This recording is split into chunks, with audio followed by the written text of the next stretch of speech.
Hello, everybody. This is Official Busy Bee. With we got a very special guest today, a gentleman by the name of Sam Nathaniel Brown, man, a brother who's a revolutionary, man. Did 24 years in California State Prison, and man, he's come out. He's doing some amazing things, man. So for the people who don't know who you are, Sam, who is Sam Brown? Oh, peace be. It's an honor and a pleasure to be here. You're welcome, Thank brother. you, Capone News. Shout out to my man Busy, making this happen for me. So if you don't know me, my name is Samuel Nathaniel Brown. I'm a very humble individual. I'm happy to be here. I am a founder, a director. Yes on reparations. I'm yes on ending slavery. I'm no on baby mamas. I'm no on baby daddies. I agree, as in advocate gender, racial, and economic equality. This is Nubian, and of course, 10P. And I'm gonna tell y'all more about all that as we talk right now. Okay, so we're getting to the 10P program a little bit later. All right, cool, because 10P is gonna be a very important part for all of the people that's just now tuning in to Samuel Brown, and that's about emotional literacy, something that, man, so many people need. So anyway, man, so for the people, just want to give a little bit of backstory, add some context to you. Man, what kind of environment did you come from, man, and how did that shape your life as a young man? Where you from, Sam? Okay, so that's a great question, man. Originally, I'm from New Orleans, from the 9th Ward of Hurricane Katrina fame. You know, all those black people that y'all seeing had to vacate because they blew the levee up when Kanye was like, you know, Bush don't give a about black people. You know, I'm from that place. Okay. And I grew up there until I was 14 years old, you know. And once I was 14 years old, my mama moved me to Sacramento. You know, so I moved from the 9th Ward to Sacramento to G Parkway. And then at the age of 19, 20 years old, I went to prison for life. And I wound up serving 24 years in prison for a crime that I committed.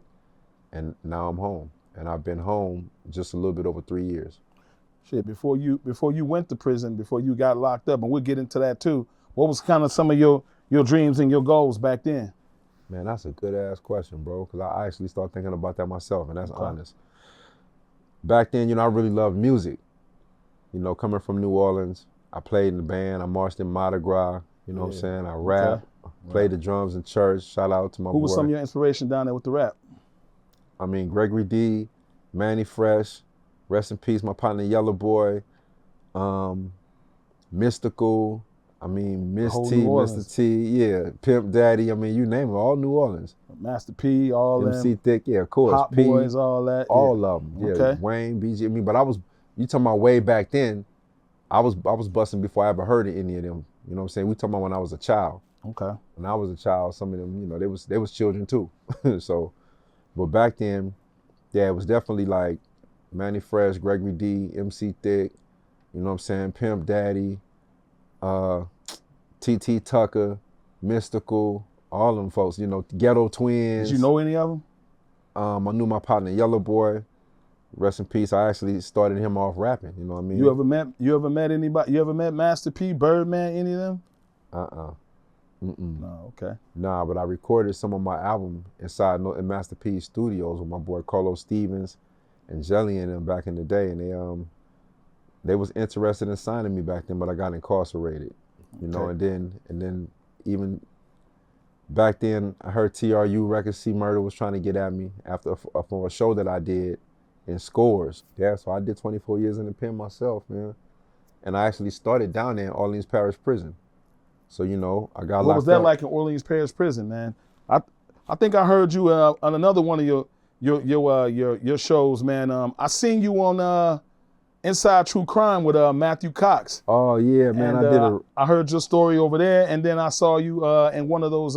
You did a TV series called "Can't Make This Shit Up." 12 million minutes. Man, what was the thing behind the 12 million minutes in your documentary? So my brother Busy B, you already know, he's behind that, and he's the brainchild of it. And he was like, man, I have this show that I created that I'm piloting, and I would like you to be the first episode. And I'm like, I'm humble. And he said, you need to tell your story. And so when we did 24 years in prison, when we broke it down, it came out to 12 million minutes. And he said, man, can you imagine you did 12 million minutes in prison? And I'm like, 12 million minutes, that's a long ass time. So when we thought about it, we decided to make that the title, 12 million minutes. And you can't make this shit up. It's on Hulu TV. So y'all should go check that out. And it's very dope. Yeah, so when you was down there, you know, you was doing your thing. Yeah. Now, how did you end up coming to California? You mean in prison or outside of prison? Outside of prison, when you first went to California. My mama. Your mom. So Yeah. why did she thought it was a step up that y'all moved out of California? Like, what was it? Well, part of it's almost like an extension of the Great Migration. The Great Migration, you find all of the black people moving from the east and the south, coming to the west, and like 17 destination cities. There's a great book called The Devil You Know, or The Devil They Know by Charles Blow, I believe it is, and he talks about that. And I think my mom just was a part of that. At the end of the day, she was seeking a better place for us. And New Orleans is like a third world country, bro. I mean, the Desire Projects, the Florida Projects, the Iberville Projects, the St. Thomas, the Methamine, the Magnolia Projects, the Calio. I mean, it's like a straight war zone all the time. It's like a third world country. And they advertise the French Quarters, they advertise Mardi Gras, but outside of the French Quarters and Mardi Gras, down. Yeah, it's well, drug dealing, now they homicides. cleaned that up. Yeah, now it's kind of cleaned up over there. Yeah, now they say it's unfortunately cleaned up means getting rid of the black people. Mm. You know what I'm saying? So that's very interesting. And so my mom was just seeking for a better place for us, and so she moved us to Sacramento, where, everybody family got that rich uncle or that rich auntie. So my mama had her great uncle, who was a airplane mechanic, bro. And so being an airplane mechanic made him rich in our family because he was in. And it's so interesting that black people look at stuff like that. So you come to G Parkway, man. It's a whole different culture shock from, I think you say you in Sacramento. Yeah. What was your first day in Sacramento like? Oh man, so my very first day in Sacramento, me, my cousin Ariane, my uncle Alfred, rest in peace, my aunt June, rest in peace. They pull up, they go inside the house. I step outside the house and I'm looking and like, this is so different from New Orleans, B. They got hedges, it's 2-car garages, it's these beautiful homes, they have curves and shit, and it's like, man, nothing like where I'm from, So it's a culture shock for you. It's a real culture shock because I've never seen all these different races. I've never seen like the architecture is different from where I'm from. Mm-hmm. And now I'm seeing Mexicans, Tongans, Samoans, Laotians, everybody. So when you see the first Mexicans, what was your interaction with them? So my very first, the same day, I'm telling you, everybody go inside. I step out on the block and I'm looking. And 3 Mexican dudes are walking up the block. And I can hear it so vividly. They're talking about a football game at Burbank. And Burbank was a high school, around the corner.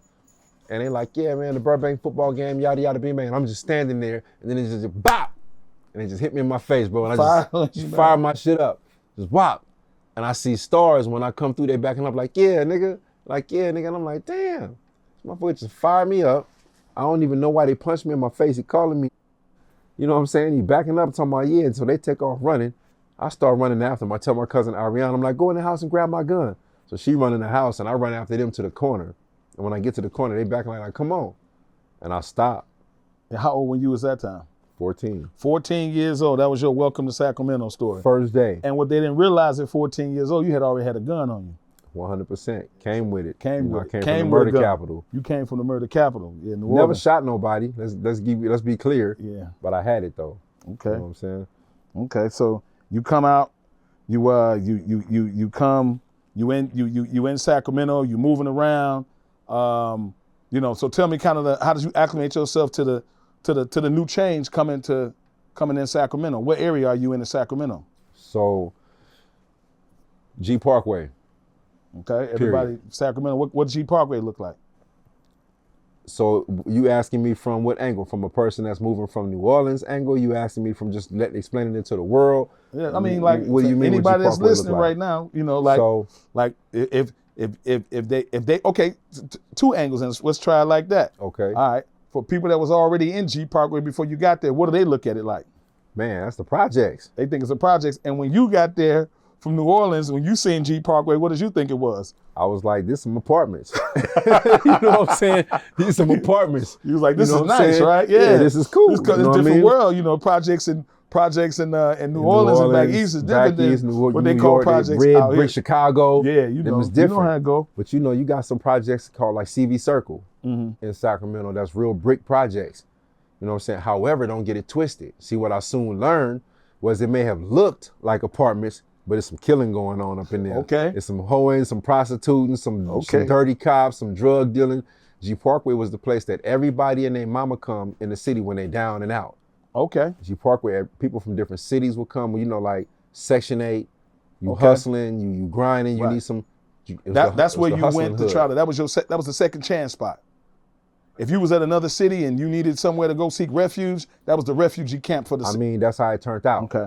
But it wasn't like just, I mean, but that's like, because it's the projects for the city almost. Okay. Like in Sacramento, G Parkway was a place where just people from different, I want to make sure I explain this right, because you had G Parkway Crips, you had G Parkway Pyru, you got G Parkway Mob, you got a lot of people that's been from Sacramento that are there. But you had people who were down and out or on hard times who would come from other places, like my family. Okay. Or people from East Palo Alto or from Oakland or from Frisco, or even from in the city, Oak Park, 29th Street. You have people from within the city, from different hoods that have come stay up in there at one point. Okay. Yeah. So you mentioned drug dealing. I mean, that's what's going on, Everything. killing, hoeing, everything going, dirty cops. So tell me about, your dirty cops and, you being a young boy and you don't really know much. You trying to learn. Man. You got a little crew. So start telling me about the dirty cop. I mean, so I remember before I left New Orleans, right? And man, y'all want my full story, y'all gonna have to really like check me out. I would like for y'all to like follow me. You know what I'm saying? Follow me and go check me out too at Sam Brown, 10P Program, sam.nathaniel.brown on Instagram, 10P Program on Instagram, 10pprogram.org is my website, and follow me on YouTube too. Okay. You know what I mean? So yeah, but give me a little bit about, you there. You got your own little crew, you said, from what I understood. Man, listen, I you moving around, you trying to make some money. Yeah, your boy Matt Black. Talk about what y'all doing and how y'all was moving up there. Okay, so I'll take you back. I'll take you back to what my mama taught me before I left New Orleans, B. Before I left New Orleans, my mama said, if you ever by yourself and you see the police, run. And when I asked her why, she said, because you black and it will kill you. They will kill you because you black. And I'm like, well, mama, I ain't did nothing. I'm not a criminal. I'm not a crook. She said, you're a black boy and they'll kill you. And so she said, if you see them before they see you, run. But if they see you first, always have on a watch. So you can pretend like you have somewhere to be and there's somebody waiting for you. So to Was this that day, odd to you at first when she first asked you that? yeah, I went back and forth with my mama. I'm like, man, mama, I thought the police was good. I ain't did nothing. Then they beat me. Then they beat my uncle to death, my uncle Alfred. And Where I'm was like, this at? okay, it's New Orleans in the Okay. Ninth Ward. That was your mom's sister. Brother. Excuse me. Yeah, it's my mom's brother. You know what I'm saying? And So that's where your mom had got that sense of trauma from, being traumatized by watching her brother get. partially one of the things. One of the things, my mama was okay. born in the 40s Okay. in the South, so I'm sure she's seen a lot of police activity. Okay. So You know what I mean? right. So you there, so you see the police run. So you and your boy Matt Black, y'all up there, and y'all hanging out. You got crew, a bunch of, some of the stuff you talk about. Why we bond together. Right. But you with Matt Black, and go ahead. Right. And so he and I, we in an abandoned house, right? But right before I tell you that, right, I want to back you up just a little bit, because what my mama said was important, and something happened Okay. right before that, B. Okay. There was another story when I was 14. As soon as I moved to Cali, Okay. running into this other police, I'm just riding my bicycle. Oh, okay. You know Yeah. what I'm saying? I'm checking out the neighborhoods, and I go to the Creek. There's this neighborhood called the Creek, and it's across from G Parkway, like, over the overpass, up the street, down, down Florida and all the stuff. So I'm checking it out, and it's police. He pulls me over on my bicycle. You know what I'm saying? And he like, what you doing over here? I'm like, what you mean what I'm doing? I'm a kid on a bike. What am I doing You're wrong? 14. I'm 14 years old. Just got there. Barely just got here. Just got to the city, don't know a soul, don't got no friends, nothing. I'm just riding my bicycle. And he like, let me see your ID. And so when I give him my ID says 4245 G Parkway on it. And I don't even know at this time that G Parkway is like a notorious hood in the city, right? You just there. You a kid. We just moved it. My mama thinks she moving us to a better place. And she moved us smack dab in the middle of the hood. Right. You dig? Mm-hmm. And so he say, oh, you one of them G Parkway. Cognitive dissonance, cognitive dissonance, cognitive dissonance. I'm like, damn, this is the police. He just called me a nigga. He white. He just called me this is an adult. He just called me And it's like, damn, I'm trying to fathom, I'm trying to process this. And so then everything my mama told me starts to make sense. When she said, if you ever by yourself and you see the police run, I said, this is what she talking about, right? And he tells me, he said, man, you at G Parkway, and if I ever catch you over here again, I'm gonna take your black ass to jail. Don't come to my neighborhood again. Damn. And I was like, damn, okay, I got on my bike and rode back to G Parkway. And at that time, I ain't even know nobody. Fast forward to my partner, Matt Black. Matt Black was from Chicago. So now it's like we both strangers in this neighborhood. And I remember us being in an abandoned home. And when we was in this abandoned home, we were in that, basic teenage angst, breaking windows, breaking mirrors, doing stuff like that. And it's already broken. Don't get it twisted. It's already broken up. So you didn't break a window, then go into a place to break shit. Y'all not vandalizing the place. Y'all just in there just like kicking boards in half. There's paint already up in here. There's holes in the wall. This shit is already broken up. And we just in here breaking shit further. You know what I mean? Okay. And not to say that that's justifiable, but I'm just telling you the situation. So, and then I hear something. I'm like, hey, Matt, I heard something. And Matt like, man, you ain't heard nothing. So I go to look, and I got the bat in my hand. And when I peek around the corner, it's a bam, Glock to my head. And he said, drop the bat, I'll blow your head off. Who was that? It's this crooked cop named Farnsworth, right? White boy, probably like 6, back then everybody seemed giant to me. He probably like 6'3", 6'5", or whatever. He probably, for all I know, he's probably like 6'1". Right. You know what I'm saying? But I'm a 14, 15-year-old kid, yeah. And he put a gun to your head? He put a Glock to my head and told me he'll blow my head off if I don't drop the bat. I drop it, grab me by my collar, yank me out, yank Matt Black out. And he said, where y'all from? I said, New Orleans. He like, where you from? He like, Chicago. He said, oh, y'all not from here, so y'all gonna work for me then. Like, so the police told you y'all gonna work for them? Yeah. And then, did y'all work for them? Man, listen, bro, don't play. So he said, y'all gonna work for us. You gonna work for me. Anybody bringing in drugs, anybody do something, when I holler at you, you gonna tell me. And I wasn't from there. Like I told you before, bro. But one thing I know for sure is working with the police is a universal fuck no. You dig? Yeah. Universal no. I ain't had to be from there to know that. So it was like, we not doing that shit. And that's what we told him. No. And he said, well, this is what I'm gonna do. I'm gonna put you in the back seat of this police car and I'm gonna drive you around for an hour, pointing at all of the people on the corner, pretending that you're giving me information. And then I'm gonna take you and put you outside of the car in front of all of those people. I'm gonna give you a $5 bill and I'm gonna say, thank you for the information. I'm sure you probably wasn't the first person they did that to either. I'm sure we wasn't the first people. And I told him, I said, well, you. And you know what he did? What'd he do? Exactly what he said he was gonna do. He put our black asses in the backseat of that police car.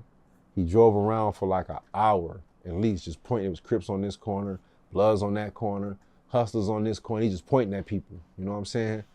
And acting like, and I'm her handcuffed and I'm laid against this window. Matt handcuffed, he laid against this window. Is that your first time in handcuffs? Yeah. Man, that's traumatizing, Yeah. man. That had to be. You know what, bro? Man, that's your first time in handcuffs. That's crazy. I never thought about that. Never thought about that. Damn. Because I was trying to think about shoplifting. I got caught shoplifting in New Orleans. But they probably didn't put you in handcuffs at 14, though. Nope.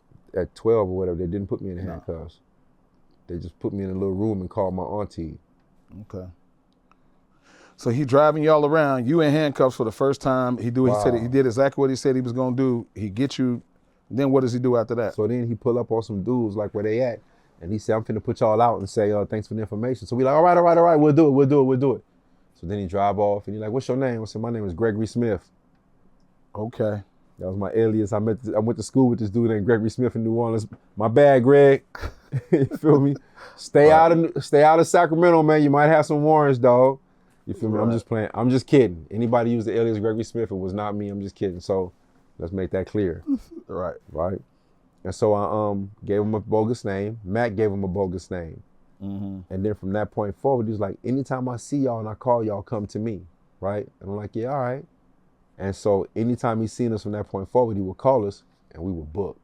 Okay. We would run. So I want to move it up to now, man. You in Sacramento, man. You know you. Can I say something, B? Yeah, go ahead. It's important though. I want to highlight something. We started running from the police not because we was criminals, B. I want to make that a point. Like how you just highlighted that I was in cuffs for the first time and that was traumatizing. I was also running from the police, not because of something I did wrong, because of the police was being crooks and criminals and trying to make us informants. So your first time, your interaction with the police was generally the oppressors against you. 100%. You hadn't, and I'm sure that's a lot of people's story, man, coming from urban environments. Their first interaction with the police is probably and what? Nobody tells that story. And so that's why I wanted to highlight that, because I wound up going to the pen for 24 years. And that whole, first my mama was like, don't trust the police. Then this police calls me. Then this other police comes and try to make me become an informant for him. So to think that I just had this dislike or distrust for police and I was born with, that's not true. Right. I wasn't born with that. They created that. But now all these years later, they'll make it seem like I'm a bad person or I'm a bad guy, when in actuality, it's the behavior of the office, it's the culture of law enforcement and the things that they do in our neighborhoods. And like you said, how many people just like me that are not telling these stories? How many people are already sitting in prison because an officer was crooked, had them selling dope, and then framed them once he didn't feel like they was useless? That happens all the time. Man, I'm sure, man. That's tough, man. That's some great perspective that you dropped there, man. You know, so you know, from what your mom said, and you know, and obviously it was cultural, because it came. You went 2,000 miles away from New Orleans. They whooped your uncle. Then you get up there. Now you never even been in handcuffs, and now you in handcuffs, getting rolled around, getting asked to sell, asked to be an informant. So they let y'all out. You know, now you got this disdain, you got this distrust for the police, and it's been legitimized now. It's legitimized what my now. mama said. It's legitimized now. You like, my mom was right. 100%. Miss Brown, you was right. Thank you, mama. Yeah. Miss Brown was right. You have a distrust for police, so that's a lot of our maybe our youth, African American youth, got distrust for the police, not because they've done anything, but just because of their interaction with the police and watching the conduct of the police. Yes. Even before they ever land in handcuffs, it's the conduct of the police. Correct. All right, so it's safe to say that. All right, so now you moving around, you got a disdain for police. So just like anybody else, you start you start hanging out, right? 100%. So let's take it back even a notch from that. At first, I was fighting with the people in G Parkway. You know what I'm saying? Because I'm from New Orleans, and they'll be like, "Oh, say basketball, say tennis shoes, say basketball," this. so I can hear you say it. That. Tell you the same thing I used to tell them. But you're not you though. No, man. Yeah, you know what I'm saying? But it used to be like, it turned into fights as a kid. You know what I'm saying? I'm like, I'm not saying shit, dog. I'm not. I triggered you on the basketball word. Hey, listen, my bad. I had a Vietnam flashback. Yeah, so I got in fights for that. I made friends and I made enemies at the same time, because I was a child and I didn't have the words to express myself, and I felt like I was being picked on. Okay. And so when my mom used to be like, I used to stay inside the house when I came to California. I didn't want to go outside at first. You know what I'm saying? Like, the reason I came is because I saw Colors. And the movie? Yeah. Okay. And so at first my mom and my sisters and my little brother came, and I was like, I'm not going. So I was bouncing from house to house in New Orleans, and I became homeless. But then I saw the movie Colors, and once I saw like the gang banging and how they act and all the things, I was like, man, I got to go protect my mom and my sisters and them. So I came. Damn. That's why I came. Damn. You feel me? And I never really wanted to come out the house at first. I just wanted to be at the house. And my mom was like, bro, you got to get out this house. I'm like, man, all right. So you went outside, and that's when all this happens. That's when everything changed. You get swung on the first time you get hit. Man, I punched in the jaw day one. Yeah. Chase somebody down. Now you're going through this, police harassing you. You're going through all of this Dudes stuff. rolling up on me. Shout out to my partner, Wayne, you know, Kev, and all them, you know what I'm saying, used to push up on me, G Parkway. They'd be like, where you from, cuz? And I'd be like, damn, bro, I'm just sitting down, I'm from the Ninth Ward. And they'd be like, what the f is that? I'm like, New Orleans. And they'd be like, man, they literally rap on you, man, and draw down on you? Bro, California, G Parkway, I mean, they was banging. That shit was serious back in, this 1991. Okay.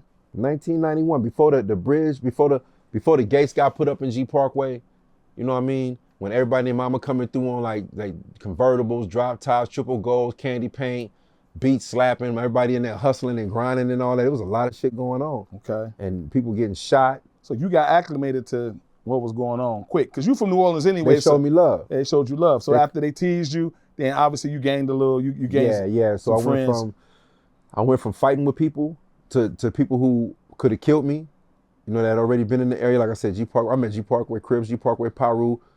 You got people from G Parkway don't even know that there's G Parkway Crips or G Parkway Paru. And I got to meet folks like that, people that's just from G Parkway So I got to see all sides of it. The houses, the APs, you know what I'm saying, the mob side, the park, I got to see it all. Okay. And so while I initially used to just be fighting and stuff like that, it then turned into the people who I was fighting with became the people that I started walking to school with. Okay. They're the people that I'm playing basketball with at the park. Okay.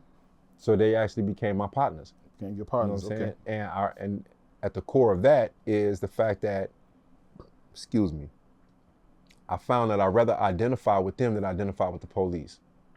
Okay. You know, because the police, again, was trying to make us into informants. The other one, he called me and all this type of stuff. And it's like, he calling me a G Parkway. And it's like, man, I didn't even like G Parkway myself at the time, but now I'd rather rock with them than rock with you. Right. You feel me? Right. And so then I met somebody. So you believe, I just listen to you say that, that's how I believe how most gangs are formed. Trauma bonding. So that's the other thing people don't take into consideration, B. I'm glad you brought that up. So you fast forward to me, all my partners from the 4100 block, the 43, all this, that back in the day that I used to run with when I was a child, right? This person in their house. So let's start here. Adverse childhood experiences is real. Adverse childhood experiences, the traumatizing things that people experience, especially before the age of 18, it's real. Most of the time, people in gangs, people who adopt criminality as a coping mechanism, they've been through trauma. Okay. They've been through many traumatic issues that they don't know how to process. So when you look Unresolved shit is what you're saying then, basically. Yeah. You don't even know you traumatized.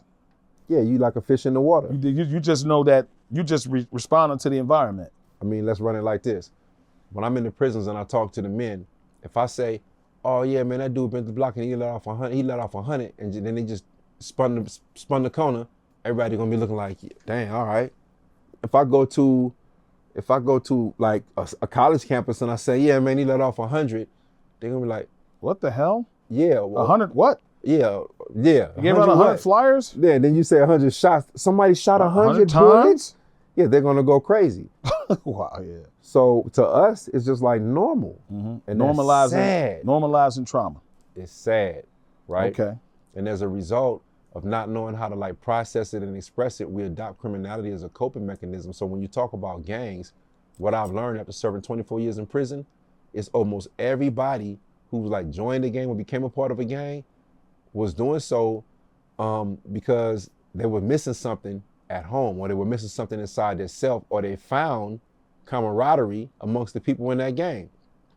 Most of the times, you just said something to me, man. You know, the first thing I was thinking, I thought about, I want you to go back to your point. I was thinking about the system itself. The system itself, you know, with poverty, there's a direct relationship between poverty and crime. 100%. So if we think about that, man, for a second, you know, you just think about being impoverished, and it's almost a setup then, man. If you think about it. For us as a people, man, it's a setup. It's a setup. Theory. Yeah. Some criminologists believe that society makes sure that crime exists just so that they can have the us's and the capitalism yous. At its finest. Yeah, 100%. Capitalism at its finest, man. You can tell a drowning man a drink of water, bro. Yeah, right. They don't care. That's what keeps capitalism fueled. Man, but I love what you said then, though. But man, so yeah, y'all doing y'all thing, man, and eventually, you know. So what is your life looking like, man? The first time, man, you know, when you up there, you got the disdain for the police. You know, you kind of doing your thing, and I think I remember you saying the police was kind of after you. They started, man, targeting you. What was they on your top for?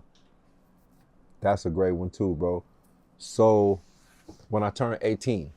Okay. When I turned 18 years old, my mom is using my automobile to go shopping. And I'm babysitting my little sister. And at this time now, so backing up just a little bit, you know, I met somebody. So you asked me this question, I want to bring it forward for you so it can make sense to the people. Okay. Right, I met somebody. I never told you about this, but I met my little girlfriend, my first little girlfriend that I had. What's her name? Listen. What's up, Shanae? Shanae, okay. Yeah. Shanae still around? I mean, we don't talk if like that. If she ain't around, Shanae, this one's for you. Shanae, beautiful sister, man. That was my girl. And so she was from G Parkway already. Her family, you know, Frank, Nitty, and all of them, her sister Danina, all of them, Chantrell, they like the mob, for real. Okay. And here I am, G Parkway, I don't care about G Parkway, you know what I'm saying? I'm fighting with these dudes and all this shit. And now now you get a woman from over. Now I get my girlfriend, and she's Lord. and her like one of the founding families, people from G Parkway, and she a rider. They all riders. You know what I'm saying? Will bust your ass about G Parkway. And so now me and her wind up clicking. I'm quiet. She talk. She loud. When I met her, she had like an ounce of rocks in her purse or something. Wow. 380. She's like a little hustling. thug. Yeah, she like a little thug, man. It was love at first sight, right? Me and her hit it off. And so no one could believe that her and I were together. Mr. G Parkway and the founding members, princess of G Parkway. I'm going to church. You know what I'm saying? My mom was like, as long as you're in this house, you're going to go to church. So I go to church. I go to school. They family hustling and all the shit. You know what I'm saying? So it was just like the most interesting mix. However, so I am who I am, and she was. So we hit it off, and next thing you know, these became my people. They embraced me from the like I said, from G Parkway Crips to my partner Nate with G Parkway Paru to the mob. They like everybody from G Parkway showed me love. They took a liking to me, and then became my people. Okay. Just like I was in New Orleans, they're my people. You know what I'm saying? And in that happening, your question was so in that happening, now I got my partners. And then we all on the block. We chilling. I'm 18. I done graduated from high school. We out here hustling. They selling weed. We drink, sipping Mad Dog. You selling and all weed? stuff. Anything out there? Yeah, what I was you doing? selling weed, man. That was my thing. Okay, you was selling weed. All right. I sold a little bit of weed. So I started smoking weed. Okay. And in order to keep my habit going, at first I did everything from breaking into cars, snatching purses, to selling crack, to robbing stores. And I was like, I'm just gonna sell weed. I'm just gonna sell this shit and make it make sense. So you've adopted criminality based off your environment. That's what you're saying, right? Cool. 100%. Okay, cool. In order to make money and also take care of my habit, I sold it. You know what I'm saying? So I was like, and that was as a child. Right? Yep. So So I got partners out here on the block grinding. They selling everything. And when my mama leave and she come back, well, before she come back, my boy come back in this Nova. And in the Nova, it's him and my other folks, but they got the police right behind them. And it's this officer named Leon and this other officer named Brody. And I'm peeking out the blinds, and I got my little sister, Ashley. She a little baby. She's probably like, 2 years old, barely, months old, whatever she is. And I see all the neighbors coming out to look. And when they come out to look, then I come out to look. And like typical neighborhood stuff. Police come, everybody come out and look. Everybody come out and look. Yeah. And so I'm standing in this like foyer at my mama house. We got a home, you know what I'm saying, that my mama got. Shout out to my mama. And the police, they directly in front of my mama house, and they got their guns drawn over the doors. You know how they are, like, driver, passenger, do this, do that. And my folks then pulled up to all these brothers. There's like 20-something dudes out there. And they see me with the little girl in my hand, so I guess he gets scared and don't want to deal with them, and he'd rather deal with me, right? And so he tells his partner, Brody, he said, watch your back, referring to me, holding this little baby in my hands. And I say, man, watch your own back. I ain't doing nothing. Because, and he's like, what you say? I said, man, watch your own back. I ain't doing nothing, right? And then he like, come here. No, sir. I'm not coming over there. No, sir. You already know what time that is. For what? Right. I'm a fresh 18. You ain't never been in jail either. I You was been in about handcuffs. to say that, bro. Okay, yeah. I'm a fresh 18. I ain't got no record. I ain't been in jail. I still think I got rights. You understand what I'm saying? This is my mama's property. You have to cross. So first he's on the curb. So you got to cross the sidewalk. You stand on your mother's lawn. I'm past the lawn. You passed the lawn. Okay. I'm on this little, right out when you come out the door, the foyer. You standing, or whatever. you really, you standing in the front of the door. I'm standing in front of the door. So he has to come from his side of the car, cross the sidewalk, over the grass to where I am. And he did. And so when he came over there and he went to apprehend me or grab me because he holstered his gun. And when he went to grab me, I put my little sister down and bing, I fired his shit up. So you took off on the cop. Yep, I fired his shit up. And then when the lady came, you know what I'm saying, and I fired her shit up. So now I'm fighting with two police. Two police officers. So then what happened to you after that? You get him the business, and then what happened? I'm tussling with him. You know, and long story You end up short, going to jail? nah, I ain't even go to jail. Okay, what happened? Not that time. So she turned around and she pepper sprayed me because I'm wrestling with this dude and they call for backup because now everybody coming, the neighbors is making noise and he get on the phone, he like, not the phone, the radio, and like possible ride, G Parkway, and you know they got the substation Right. up in the neighborhood. So all these police cars swing around the block. And when they swing around the block and I look, she reached around me like this close from behind me and she pepper sprayed me, bro. And when she do that, I just drop like a sack of bricks. I ain't never been pepper sprayed. You know, that stuff shoots really far. And she shot me like this close. Okay. You know what I'm saying? And I went down. And when I'm trying to clean my eyes out and my face and everything, this big white cop, he comes and let me break his nose. And he go to stomp my face. And when I move my face, bam, his foot landed just like that. Man, you got lucky on that like, one. damn, this fool's trying to break my nose. So they take you to jail, and then what happens? Nah, man, they don't even take me to jail, B. That's what I'm saying. We got to, for this full story. So then they take me to the corner. But before they take me to the corner, they put me in the backseat of the police car and I'm hog-tied. You know what I'm saying? They got my feet tied in a rope. They got me handcuffed across the seat. Damn. But before then, let me back up some more. So how did I become hog-tied? When they put me in the backseat of the police car, remember they pepper sprayed me. I'm spitting. I'm spitting all over the window. I'm kicking the door. Your face burning, all type of shit. Burning. I'm angry. All the stuff. And so as I'm kicking the door and I'm spitting on it, this officer opened it up. Boom. And he yanked it open. And guess what officer it is? Who? Farnsworth. The one that put the gun to your head. The one that put the gun to my head, who I gave the alias name, who I've been running from at this point for like 3 years now. Because he looking for Gregory Smith. Yeah, he looking for Gregory Smith. Okay. And every time he called me and Matt Black, we run. We run and we always shake his ass for like 3 years at this point. And so now this dude pulls open this door and he sees me like, oh, it's you. Got your ass. And he said, man, somebody go get a stocking mask to stop him from spitting. And they go to get the stocking mask. And when they come back, he's like, oh, we don't have a stocking mask. I said, oh, you ain't got one? Man, you had some real disdain for the police at that point. Man, I spit a big ass loogie in that fool face. And when I did that, you know, he turned red, he got hot. Pushed me back in the car, slammed the door. They came back with this rope. They came back with this rope and tied it around my ankles, and they put it in the door. And so they had me hog-tied across the seat with my feet dangling in the air. And then while I'm in the car, they was like, man, let's take this, go beat his ass. And I heard him say that. So I'm like, woo-hoo! You know, that was our old call back in the day. Mm-hmm. And when I do that, everybody surround the car. And I'm like, man, they talking about taking me to beat my ass. And they like, back up, back up. All the police trying to back everybody up. Back up, back up. So it got chaotic. It was serious business. So they drive me to the corner. And when they drive me to the corner, man, they start asking the Asian dude, Leon, the officer who started it all. Now, at this point, he only been on the force for like 18 months. And I learned this later on from the paperwork.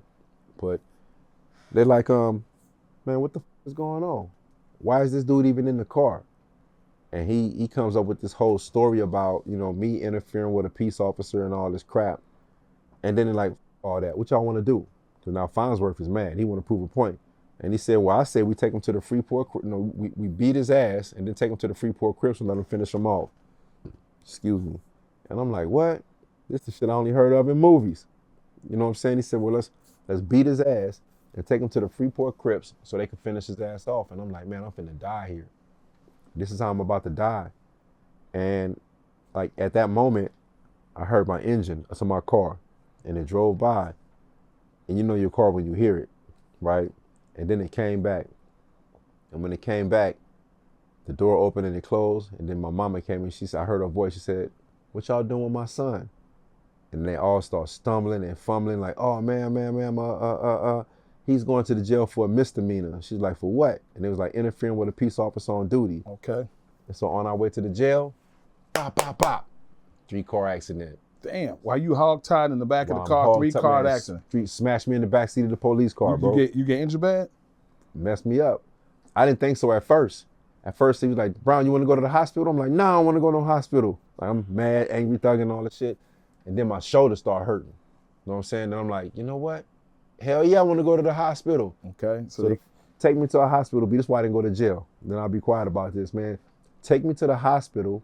unhandcuff me, write me a citation, handcuff me to the bed, write me a citation, unhandcuff me, says, Brown, all of this could have been avoided if you just would have came to me, and then left. They violated every constitutional right, man, you would have had, and said all you had to do was break the law by coming to me, which is not constitutional, so and I could did whoop nothing you wrong. and spray you and all of this. Yeah. Man. So then I called my mama. My mama came to get me, and we filed a lawsuit against the Sacramento Police Department. Oh, that made you a target. It went crazy. It went crazy. So now you become a target. You becoming a target. So how did you know you became a target when you filed a lawsuit? Was it something that happened that made you like feel? Everything. From that point forward, like all my folks would be like, "Man, this dude DeYoung is after you." I got in a high-speed chase with him like twice.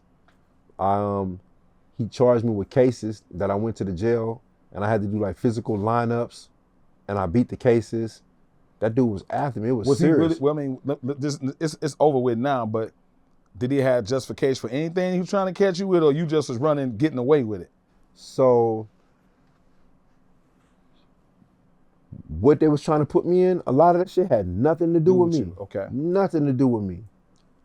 The things that I did do, like when me and him saw each other and I get in a high-speed chase, I refused to pull over. I did that. That was real, okay. Yeah, I did But he that. didn't really probably have any real probable cause for pulling you over in the first place. Nah, you just was whatsoever. fleeing because you didn't want to deal with it. That's true. Then there was one time when I committed a robbery. Okay, right? You did, okay. And I committed the robbery and got away with it. Okay. So it's a little bit of, more or less, you already got disdain for the police. They want you. They done put a number on your back. Like they didn't put a number on your back. You become the most wanted in G Parkway area. Listen, one time after the high speed chase, I pull up to my partner YP house. I got in the car with me. It's 5 of us, and I've been throwing shit out the windows. We've been smoking. It's like 1 o'clock in the morning. 1 o'clock. I ain't never told you this story, really, bro. It's like 1 o'clock in the morning. You know what I mean? And this fool. And me and him, I see him, he see me. Long story short, when they finally get me, all the police surround us. You got police from every direction. They got the gauges and everything out. You know, the spotlights all on us. Driver, hands out the window, passenger. And I was on a date. I had this little chick with me that I had been working so hard to get, man. You know, I finally got her. And it was our first date. It's such a funny ass story, bro. I could just really tell you. I got a story like that too, but go ahead. And I got a partner in the car that's wanted for murder. My partner from Hoover. He wanted for murder, and he just borrowed a gun from me, and he went robbed the place that he worked at with no mask. Wow, bad-faced robbery. The place that he worked at. Oh yeah, I want to go to jail. Come on, bro. He wanted for murder, and he went robbed the place that he worked at with no mask. He's in the car with me while I'm doing this high-speed chase. Did you know at the time that he had did what he did? Yeah. Okay, all right. Yeah, I knew. You know, we out there. I'm a kid. We doing what we do. I was content with making bad decisions. So I don't celebrate anything that I'm talking to y'all about, right? Okay, you was content with making bad decisions. Now looking back, that's a very conscious thing to say. And I make that clear. I want people to understand that was great. That was great perspective, man. Yeah, at that time, I was content with making bad decisions. So I'm in the car with him. I know he wanted. I'm wanted. I mean, I'm wanted. You know, man, too. hearing this conversation can help. It's gonna help. I mean, I pray that it help a lot of young dudes that'll understand what you just said in that moment. I was content with making bad decisions. Content with making bad decisions, man. That's dope. Because I need the people to understand that when they go to the board to explain themselves, when it's time for them to come home, you need to understand I'm not a bad person. At that time, I was content with making bad decisions. Now I've changed my thought process and I changed my life, and I'm no longer content with making bad decisions or bad decisions at all. Right. You know what I'm saying? So that's why I speak that language so people can gravitate. I'm so happy that you brought it up. Yeah, cool. And so we in the car and we get up to this house. And they put all these guns on us, and I'm not advocating for nobody to locked up. I'm just showing you the gravity. No, man. Listen, this is your story, man. I want you to be. I want you to tell us. I want to help shuffle through this, but I want you to show people, you know, what you went through, and it's important to say some of these things so that the viewers know, like, man, this is what it's gonna look like. Yeah, this is what it is. This is what it is. Yeah, you got to be able to show them what it is. Yeah. And so when these fools pulled me over from this high-speed chase, my partner mama come outside because I wasn't gonna stop the car unless we got around some adults and some people, you know what I'm saying, who could like speak up and see what's going on, because it wasn't cell phones and shit back then, right? So when we all get pulled over, my partner mama come out and she say, "What y'all doing with these kids?" And he say, "Ma'am, We don't want nobody but Mr. Brown. We just want Sam Brown. Straight up. We don't want nobody but Sam Brown. You can take all the rest of them in the house. And your boy in there for murder. Murder and robbery. and I'm not gonna say I ain't advocating. I'm just telling you how serious this shit was, That's bro. Crazy. He said we don't want nobody but Sam Brown. They ain't even tripping. They on the nobody. bullhorn. Man, Sam Brown, come out. Ma'am. She like, what y'all doing with these kids? She's like, ma'am, we don't want nobody but Sam Brown. I can bring you everybody in the car and they can tell you this story. You feel me? And so when they finally get me in the car, now it's like 2 a.m. He run me on the radio. It's a black lady on dispatch. He like, yeah, this dude got a warrant. He wanted. And she was like, deny, negative, no warrants. He like, are you sure? And then she caught the attitude. She's like, I'm sure. I just ran it twice. Right? So I'm like, oh, cool. He going to let me out this motherfucking car. In a minute, hell no. He picked up his cell phone. He said, Ryan, it's 1:30, 2 o'clock in the morning, B.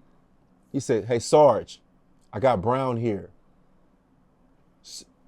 Hey, Sarge, sorry for waking you up. I got Brown here. Wow. Just like that.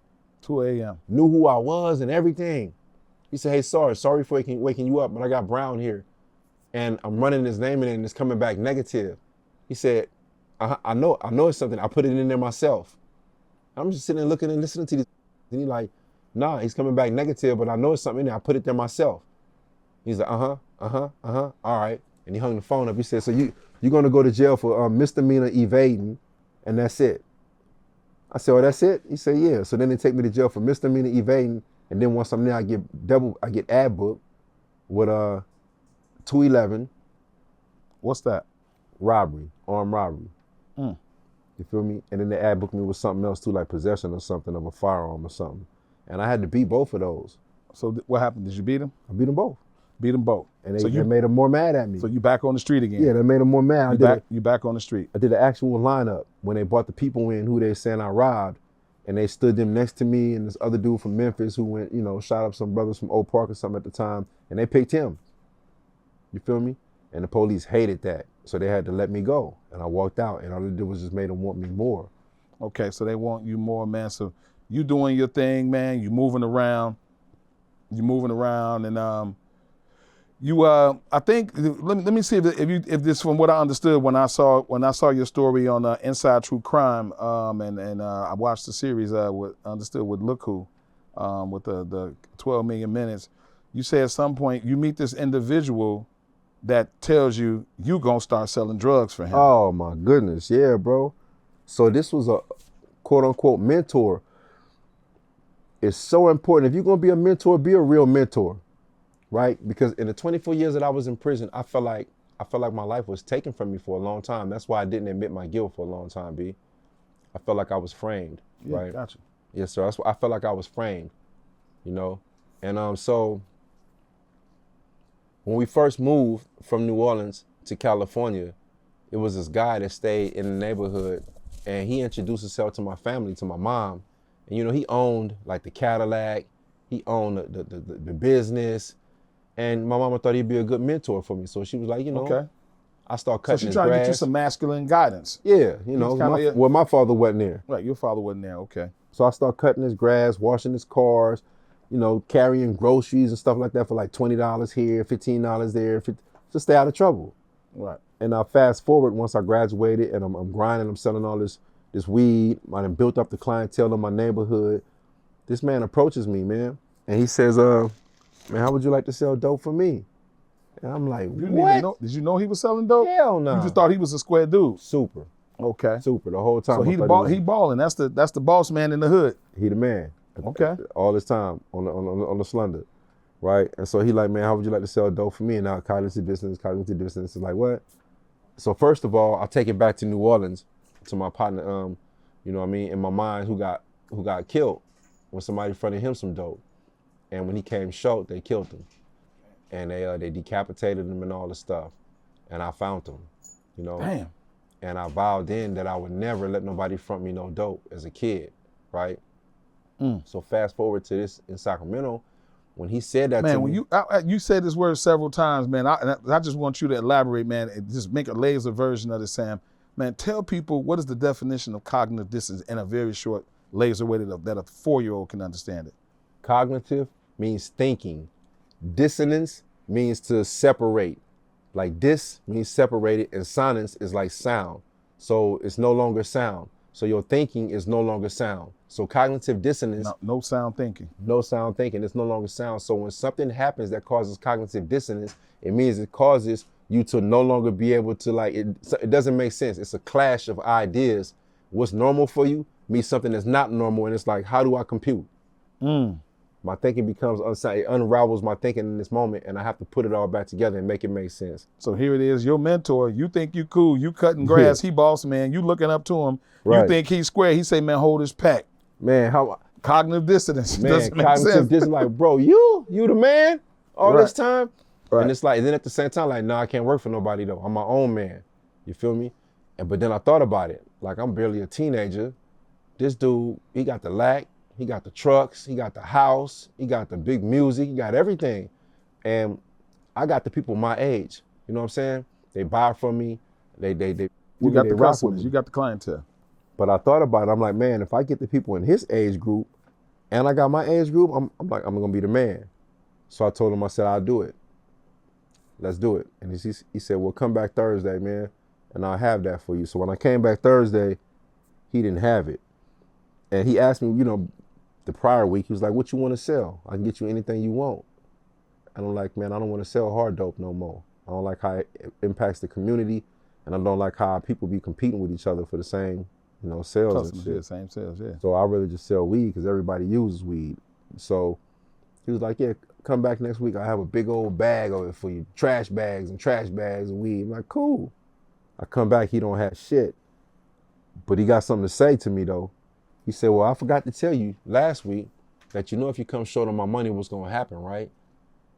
And I'm like, oh, nah, bro. At this time, I think I'm a gangster. I think I'm tough and all that. You know what I'm saying? You can't even talk to me like that. So I'm like, let's just 86 this whole plan, bro. We're not even going to do this. And he like, oh, nah, you going to sell my dope or else. I'm like, or else what? Right. He like, or else I'm going to take you to war for your little spot. And I'm like, hell nah, this playing. He ain't showed you no dope or nothing. Nothing. He ain't put no money in your hand. Did nothing. But he telling you he gonna take me to war for what I done been out here grinding and getting in trouble with my mama and the police and everybody else. I'm working out here on this block to make this my shit. So how'd you take that? I took it as a joke at first. Okay. I'm like, nah, this dude joking. I'm like, bro, you playing? Stop playing. I'm a young 18, 19-year-old. He the age that I am now. He's the age that I am now. I'm 18, 19 years old. So imagine that, bro. Imagine us getting out there trying to tell some 18, 19-year-old, I'm going to take you to war for your little spot that you got with your little friends. Only thing then is the 18-year-olds and 19-years, they got them switches on there now. They just switched us down. Man, you better know it. We ain't had no switches back then, you know. Yeah, so you better know it. Yeah, so they wasn't going to have it, but we was YNs too at one time. I'm about to say, you took it right out my ear. Yeah, we was YNs too, so, you know, we wasn't going. So when he say that to me, bro, I'm like, man, you playing. And sure enough, he wasn't playing. He came out and tried to stab me. Pulled a gun on me. What? Yeah, man. Him and his wife staged this whole incident. What kind of incident? So you what happened? How was he able to stage the incident to even try to get at you like that? So I come home from the studio, me and my partner D-Mac, shout out Mac Clan Click, man. And we coming from the studio, recording these songs. And when we recording these songs, I'm coming back. I got a spot with my partner David Massey over there in G Parkway in the apartments and it's like a little weed house spot where we all kick it. Then my mama house is over here in the houses right across the creek. So I'm doing the best of the both worlds. And when I come back to go to the spot over there with Dave across the bridge in the APs, him and his wife, they come out there and they meet me, they see me. Cause you know, my mama house on the dead end. And so when they come out, he called himself confront me about something that happened earlier with his stepdaughter, whose dad is a police, you know, a real police. And they work together. They be in there, you know, smoking and drinking and all that shit. And I didn't know all this. So the dude, man, for it would sound like to me like the dude, he could have been a confidential informant. Come on, bro. You already know how it go. You done been around. Yeah, he sound like a CI then. Yeah, he's CI. Yeah. So that's why he never had no work. So when it was all said and done, he wasn't never trying to put me on. He was trying to put me away. Trying to put you away. And that's what wound up happening anyway. Okay. You know what I'm saying? So now you got a CO on you. So tell. I'm sorry I interrupt you. Tell me about the incident. What happened? So when I returned, they staged this incident and they push up on me like, why you got into it with my daughter earlier, man? I didn't get into it with your daughter, yada, yada, bing, bang. Fool whip out the knife and go to try to stab me. And when he tried to stab me, I'm jumping around, I'm dancing and all kind of shit because I'm off some Absolute vodka. I got all these tapes and CDs. You know it's old school. Then I got tapes and CDs right. in the backpack. You know what I'm saying? We fresh from the studio. And when I drop my backpack, his girl snatch it and run in the house. He trying to stab me. My pants fall to my ankles. You sagging back then? I'm sagging. I got these Ben Davises on. I'm sagging hella hard. You know what I'm saying? Them motherfuckers dropped to my ankles. So now I'm running from this dude. It's like some shit out of comedy. You can't make this shit up. I'm running from this cat. You know what I'm saying? Pants around my ankles, and he's swinging this knife at me, trying to jug me. And I finally get my pants up, and he didn't know that I had this little pistol in my pocket. And when I pull the pistol out, I aim it in his face, and he stopped. You know what I'm saying? I'm like, bro, what you doing? Now, I ain't never shot nobody. But you feared for your life at that time, though, too, I'm sure. You know, that 100%, you knew he trying to stab me. Trying to stab you. This is a grown man that's exactly 30-something years older than you. Exactly. Chasing me. Chasing you with a knife, and so what happened after that? So then I put the gun in his face, and then he walks back to his house, and I shoot the gun in the air. Dumb move, kid that I am. And I shoot the gun in the air, and I walk off. You know what I'm saying? He goes in and he calls the police. And when he calls the police, he files a police report that I see later on when I'm incarcerated for shooting him. He files a police report saying that he came outside to protect his wife from me because her and I were in an argument, and then I put a gun in his face. And then so he had to come in and call the police. So falsified police documents. Yeah, because false report, but he's already locked in with the police anyway. Correct. And they knew how it worked. He was manufacturing a documentary. Building a case against you. Correct. And I didn't know any of that. Okay, not at the time. This is hindsight shit you're saying. Yes. Okay. All right. So after that, you hot.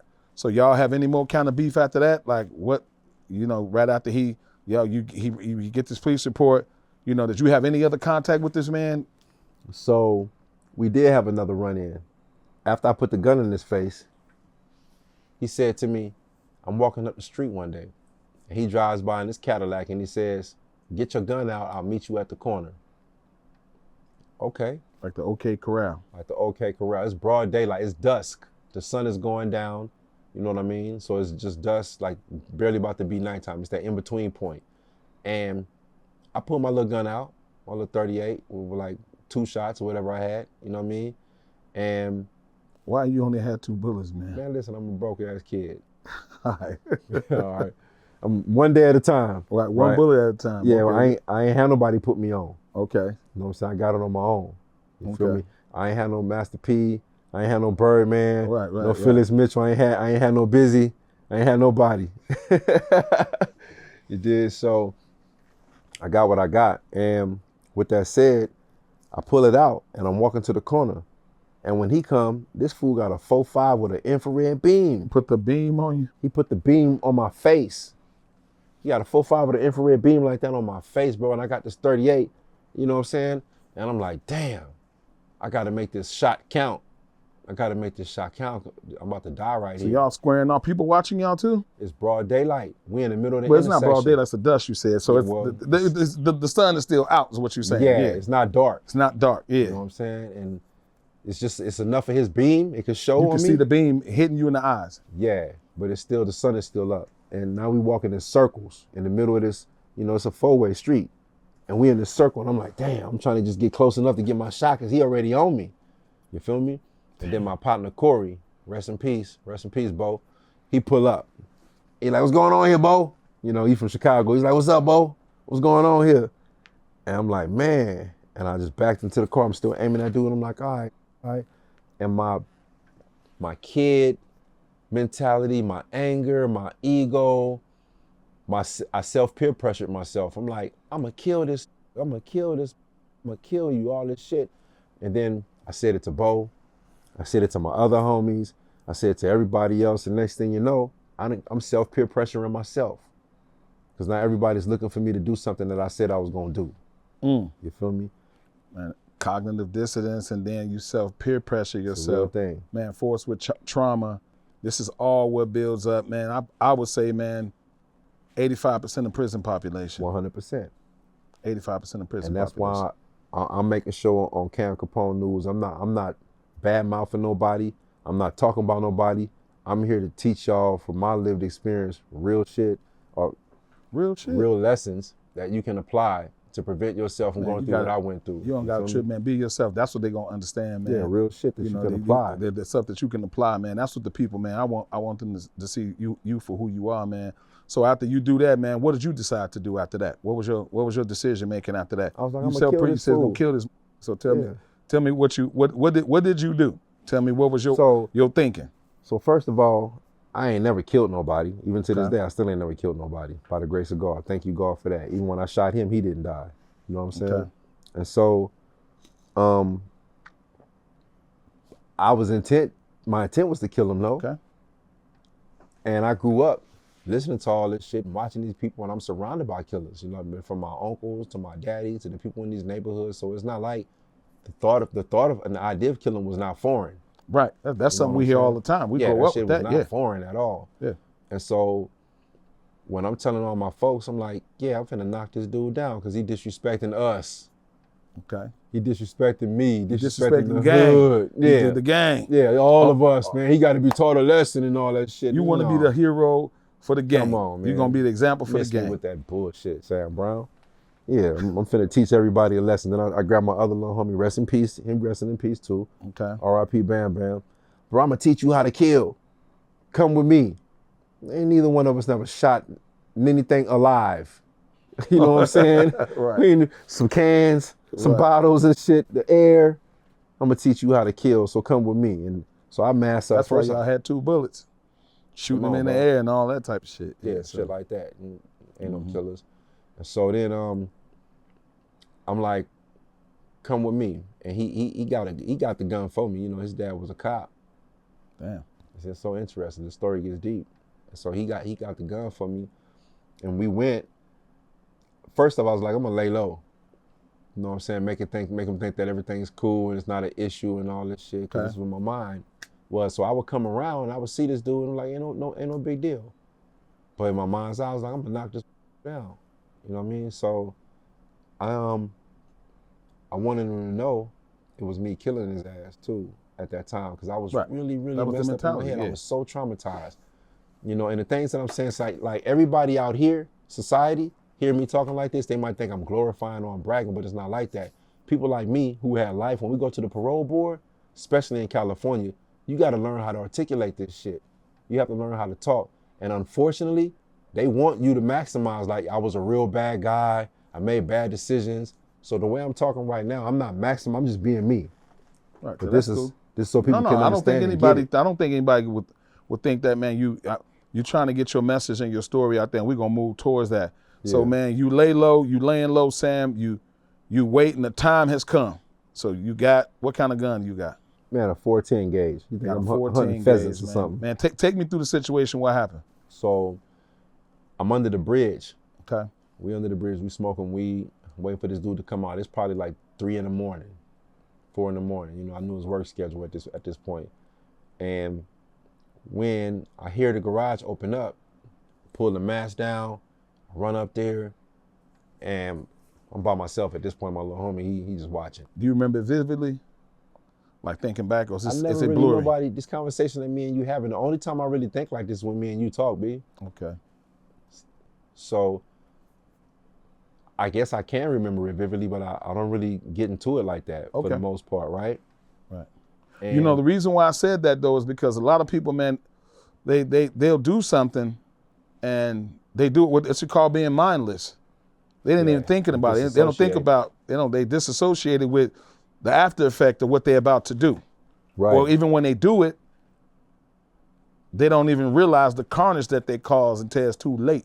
Yeah, that's almost always the case. Yeah. The magnitude and the impact is lost on people. Yeah. So that's why I brought that up. Okay, so I see what you're saying. Mm-hmm. So with that said, he doesn't know I'm there, right? And when I get there, I put this gauge to the back of his head, but I don't want to shoot him in the back of his head. You know, like I said, Cause I grew up listening to, you know, Scarface and studying all this shit, and they like always look a man in the eye before you kill him, bro. So I was like, I want you to know I'm killing you, dog. Cause you tried to kill me, you put a beam on my face, you need to know it's me killing you. That's how I was at that time. I was really hurt. Right. And it came out. So I cocked the gun so he could know I was there.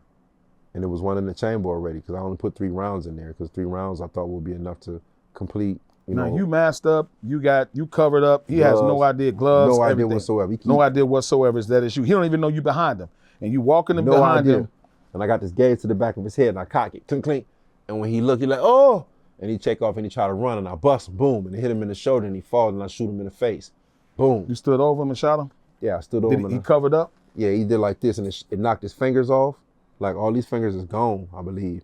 So it knocked his fingers off, and it knocked his eye off, and knocked his teeth off, and this up. Did you think he was dead? Nah, I didn't, because when I ran away, I heard him screaming. You know what I'm saying? So I knew he didn't die, as I heard him, ah. You know, it was real up. It was real. Yeah. I wish I would have never did that. Right. So I wish I would have never did that, period. Yeah, man. Regret is worse than anger, man. No doubt. No, so but we get you. We're not glorifying this. We're just going through the story.